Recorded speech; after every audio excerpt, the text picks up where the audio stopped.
alors un plan de redressement Cheikh Fatma boo xam ne su ma déggee premier ministre je reprends pas ces mots damay essayer schématiser rek dafa ne plan boobu du plan boo xam ne day tibb suñu poos yi toute cette semaine là ñun suñu débat yi loolu lañ doon wax ne xaw ma ban plan mais je crois que c'est Awa Diop Diaye qui disait là xaw ma ban plan mais nañ fexe ba suñu poos yi moom ñu bàyyi ko fi mais là soo dégloo premier ministre plan bi narul nangu suñu poos yi maanaam yokk njëg yi ñi nga xam ne moom la Sénégalais yi di jëfandikoo est-ce que possible na tey de compter sur les impôts def un plan de redressement sans que Sénégalais yi yëg métit. waaw c'est parfaitement possible et loolu c'est dans la continuité de li ñu commencé waxtaan. mooy atteindre guñu seenu potentiel ci état fan la mën a jëlee xaalis. je crois que loolu mooy point de départ. am na lu ñu dese ñun. am na lu ñu dese. bu fekkoon tey ñi waroon contribuer ñëpp wala fi ñu waroon jëlee ñëpp jëlee nañ fa. amul beneen plan boo mën a imaginer boo xam ne du jël quelque chose de plus ci kenn koo xam ne. doon na contribuer ba pare. tey boo expliqué ni ci nombre d'entreprises yu fi nekk lu néew ñooy fay l'impôt foofu rek niche gi fa. donc boo xoolee plan bi de façon globale. effectivement dañ ne benn particularité mooy du am financement extérieur parce que 90% de financement endogène la te 10% bi ci des mooy 10% boo xam ni on veut faire venir le privé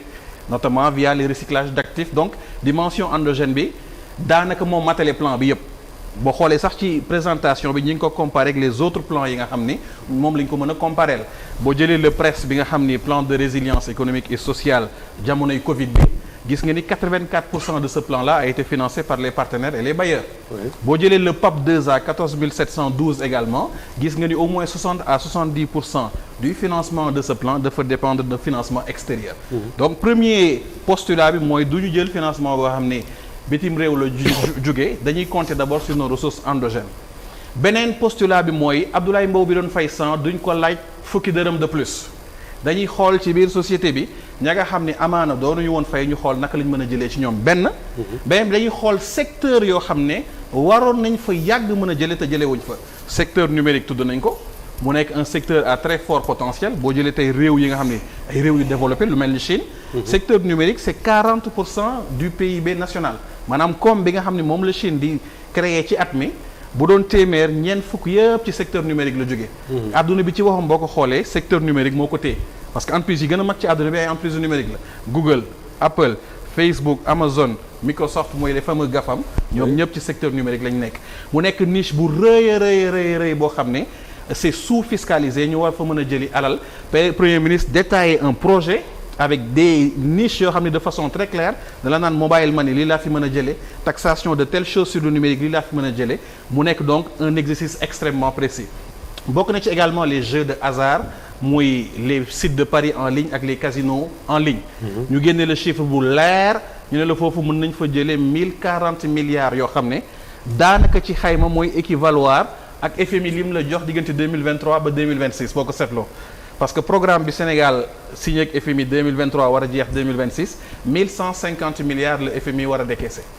ci jeu de hasard yi kese liñ ci escompté te premier ministre nee na la dafa ne ay équipe am estimation yi ngeen di def néewal leen ko parce que boo bañee mbir bett la foo xam ne mën nga fa am ñaar fukk doo optimiste trop neel fukk rek la fa am wala fukk ak juróom nga xam ne bu ñaar fukk yi ñëwee xayrun bu ñëwul nga xam ne yow fukk ak juróom yi nga waxoon au moins nekk na fi donc 1000 milliards yoo xam ne mën nga ko jëlee ci jeu de hasard également les ressources domestiques additionnelles mooy tey niche yi nga xam ne am na sur le numérique comme ni ma ko waxee sànq niche yi nga xam ne am na sur d'autres secteurs tey le secteur foncier am na étude bu ñu def il y a quelques années wane na ni immobilier le secteur de l'immobilier n'est taxé qu'à hauteur de 3% maanaam secteur immobilier bu la mënoon dugalal téeméer yow état ci sa gafaga ci ni ñuy liggéeyee nii ci immobilier ñett rek la lay jox parce que nit tey mën na tabax immeuble am immeuble bu nekk ci benn gox impôt mën na bañ a xam sax fii am na immeuble parce que defuñu ce travail de recensement du nombre de bâtiments qu'il y a ak Sénégal ni mu bindoo di nga dugg ci benn koñ jékki-jékki fulaat ci benn tali liggéey boobu bu ñu ko defee rek gis nañu le niche yi nga xam ne am na sur le secteur immobilier sur le foncier également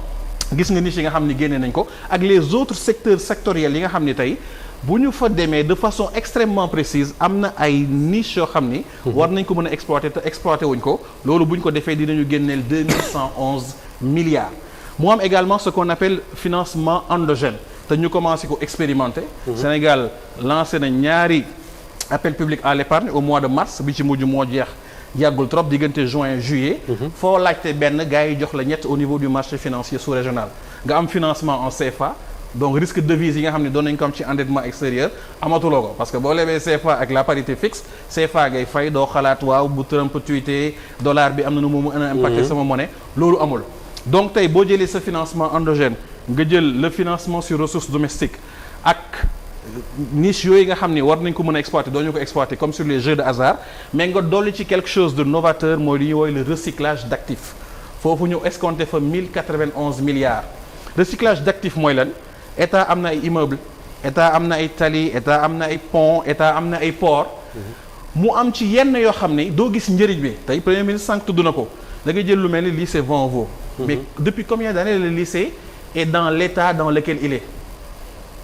de très très longues années defuñu fa dara y a rien dedans et cetera. on célèbre le centenaire cette année. demain déjà am na activité. donc on célèbre le centenaire. wëral ci dëkk bi rek da ngay romb ñu ne la bâtiment bi de bâtiment état la. ñu ne mais attends naka la mën a nekkee bâtiment état mu nekk ci benn état de vétusté amul benn organisme état wala benn agence wala benn direction boo xam ne fa la nekk bâtiment bi nekk noonu en état de décrépitude avancée. te defuñu ci dara état ni non loolu man du ma ko seetaan bu fekkee defuma fa dara war naa mën a jël tey du ma jaay nag jaay moom dernière solution lay doon te envisagé wu ma ko sax. waaye war naa mën a ne yow secteur privé am nga projet immobilier am nga projet tey valoriser ko. ay entreprise ñoo installé aussi et cetera et cetera. kaay ma jox la ko nga am loo ma fay léegi xobet 100 milliards 150 milliards 200 milliards yow nga exploité ko amaana sax man état mën naa dugg ci capitalu société bi wala ma bañ ci dugg. boo ko exploité fukki at wala fukk ak juróomi at ñoo xam bu fukki at yi jeexee nga delloo ma sama actif dem man ma retrouver sama actif. donc ci diggante bi maa ngi optimiser actif yi donc du am benn actif boo xam ne war na mën a liggéey te liggéeyul. te di nga ma dugalal xaalis boo xam ne man dinaa ko mën a jëfandikoo ngir mën a def li nga xam ne war naa ko def. loolu mooy les 5600 milliards de telle sorte que. boo jëlee ces 4 leviers là amul benn boo xam ne day firi ni Abdoulaye Mbow bi doon jox téeméer dañ ko naan téeméer yi tegal ma ci ñaar fukk ndax. dëkk bi dafa metti donc loolu mooy état amul yokk dañuy yaatal loolu benn la donc amul yokk dañuy yaatal mais beneen bi mooy li ñuy jël ci askan wi lay delluwaat loolu nekk beneen différence bi am diggante plan bi ak plan yi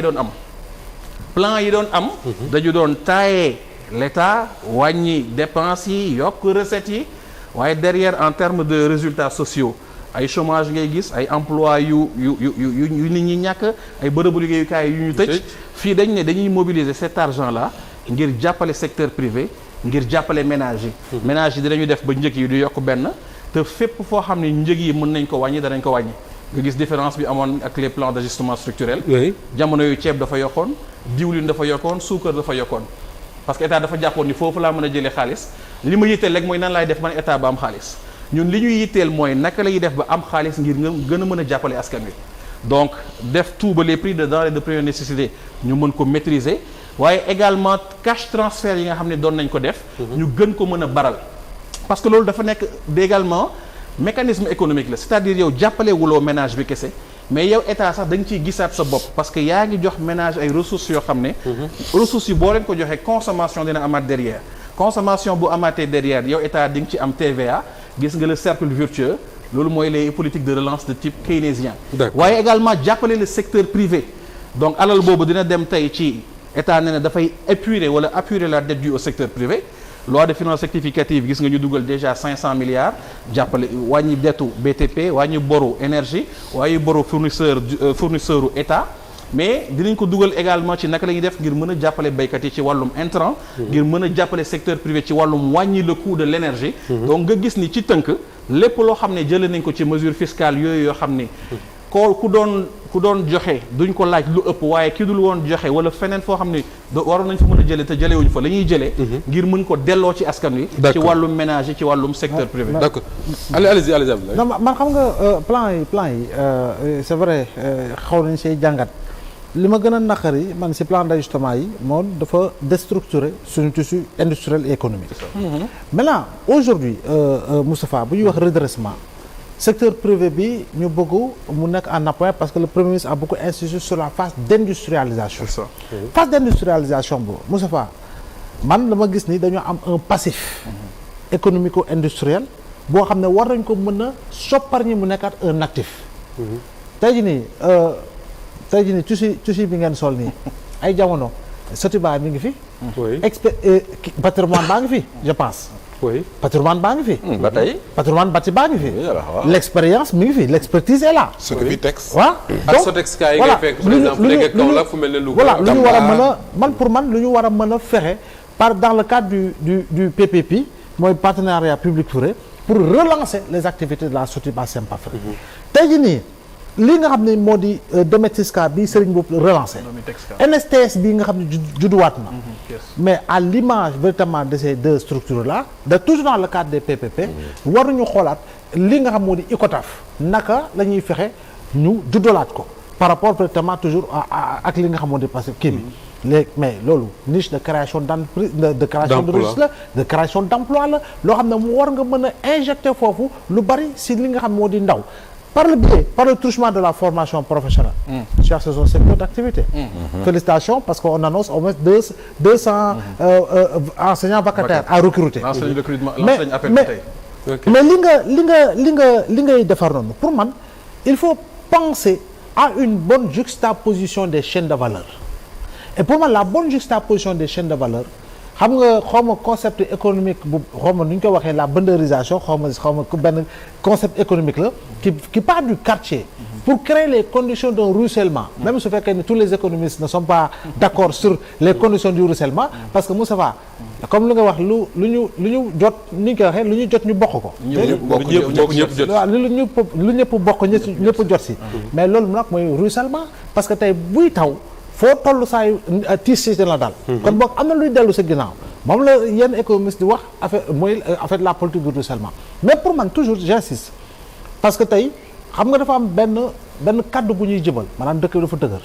xam nga dafa am une connotation assez péjorative par rapport ak ni Sénégalais bi war a xoolee Cheikh Fatma bu toogee. mais loolu pour man moo tax man dama koy wax toujours que ni. dafa am concept boo xam ne war na mën a tàmbalee ci quartier ba ci collectivité ba boo xam ne état mooy ñëw mottali pour véritablement am benn jonction toujours dans le cadre de la relance et de la création d'emploi et de la création de richesse. foofu tamit suba niche boo xam ne la dafay fay l'impôt boo xam ne war na am na fu mu jëm donc pour man concept yooyu pour man yaatu na mais la ca jiitu te jàpp naa ni premier ministre wax na ko te gars yi ci la ñu war a gën a mën a liggéey parce que man. li may xaar toujours mooy le prochain rapport de transparence sur le niveau de corruption. d'accord dinaa ci ñëw. waaw la corruption ak la lutte pour la promotion de la bonne gouvernance alors Pape Moussa